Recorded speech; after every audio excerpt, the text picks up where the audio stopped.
This might be one of the strangest places in Florida. And almost nobody even realizes it's actually there because the entire structure, over 1,100 tons of stone, was built by one man alone. And no one has ever actually seen how he did it. Not engineers, not historians, no verified witnesses. And that's where the story stops making sense. If you think Coral Castle is just a weird roadside attraction, you're missing what might be the biggest, quiet, unsettling engineering mystery in possibly American history. Because what stands here is not just a structure. It's a problem. It all starts with a man named Edward Leedskalnin, born in 1887 in Latvia, and I probably messed up. That was part of the Russian Empire and Russian name. But after a broken engagement to a woman referred to as the Sweet 16, I don't know her real name exactly, but people say it's Agnes Scuffs. She called off the wedding, I guess, the day before. And from that point forward, he must have had a broken heart. Something happened in him, it changed. Because he didn't just move on, he spent the rest of his life building something precise, isolated, controlled, almost like the structure itself was the message. In 1923, in Florida City, he begins construction of what originally was called the Rockgate Park, using tripods like chains, pulleys, mechanical parts, basic tools. Nothing advanced, nothing modern, obviously. And yet, he begins cutting, lifting, placing stones, some weighing over 20 tons, by himself, by the way. Always. Now, here's where it starts to break. Because moving stone with leverage, that's possible. But controlling it, stabilizing it, placing it with precision alone is where things don't necessarily add up. And somehow, failures, collapses, serious injuries, nothing. Nothing. The whole time, no mistakes. That could have been catastrophic, by the way. And most of the work, like I said, by himself and at night, not during the day. Not in front of people ever. Alone. At the same time, he's writing and writing small self-published booklets, including one called Magnetic Current. And this is where it gets even stranger, because it completely rejects the mainstream idea of electrons. Instead, he describes reality as streams of tiny magnetic particles flowing between north and south poles. Which sounds outdated until you realize something. Modern physics, especially quantum physics, describes particles not as solid objects, but as behaviors within fields. Meaning, he was thinking in terms of fields decades before the language became standard. So now, you don't just have a builder, you have someone thinking differently about reality itself. By the 1930s, development starts closing in around his land that he's been doing this, and what happens next still doesn't make any sense. He decides to move everything he's already done. Move it, the entire structure, about 10 miles north to Homestead, Florida. Over 1,100 tons of stone moved.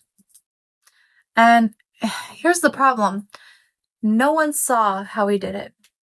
Had a truck driver named Reuben Mosier, I think, confirmed that he transported some of the stones, but Edward refused to help. He would send people away before loading and offloading all of it. And that part matters. It was never witnessed. Which leaves a gap in the story. Exactly where is the answer? When you see Coral Castle today, it's not random. It's structured, aligned, very intentional. There's a Polaris telescope, a functioning sundial, precise positioning celestial movements, similar to the concept to sites that you see in Giza, the pyramid complex. No joke. Not the same, but the idea of building in alignment with time and direction is there.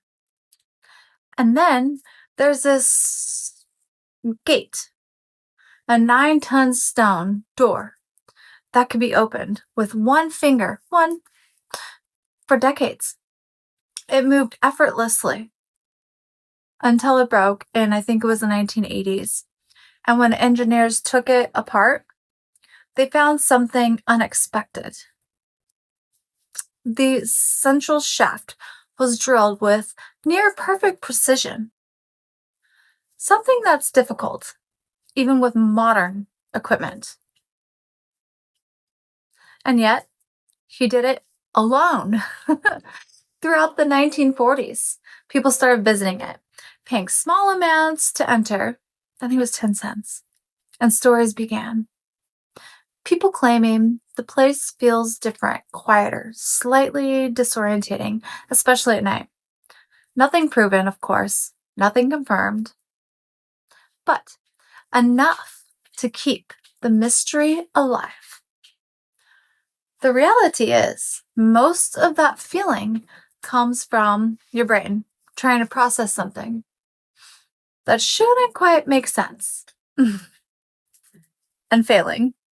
Today, Coral Castle still stands in Homestead, Florida, right off of South Dixie Highway, about 45 minutes to an hour from Miami. It's open to the public, privately owned, and listed on the National Register of Historic Places since 1984. And about 100,000 to 150,000 people visit each year. And physically, it's an open-air compound. Walls, towers, stone furniture symbols, spread across 3 acres. But when you walk through it, you're not just looking at stone. You're moving through something that was deliberately arranged. And that's why people leave feeling like they almost understand it, but don't. Because here's the truth.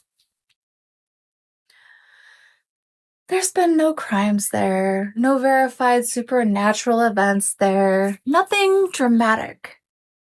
The mystery isn't in happenings that might have happened there. It's how it was built. And the part that matters most was never recorded, never explained, and never replicated under that same conditions ever. And that's what makes Coral Castle different. This isn't an ancient history. This is not a lost civilization.